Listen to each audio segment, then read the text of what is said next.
公共衛生政策嘅推進需要有清晰嘅法規與配套支援。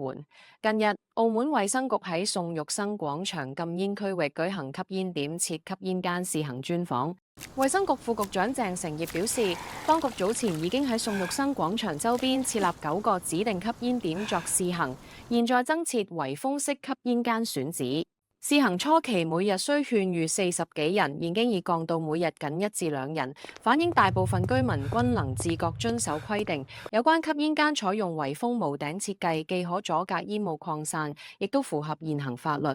當局表示目前暫不考慮設立全密封式煙室。當局正開展新控煙法公眾諮詢後嘅數據分析，預計上半年公佈報告，後續會逐步擴大關閘廣場、景點等人流密集區域嘅禁煙範圍，並分階段新增學校、托兒所周邊禁煙區。我係 Marina 為你報道今日焦點消息，留言區話俾大家知你點睇。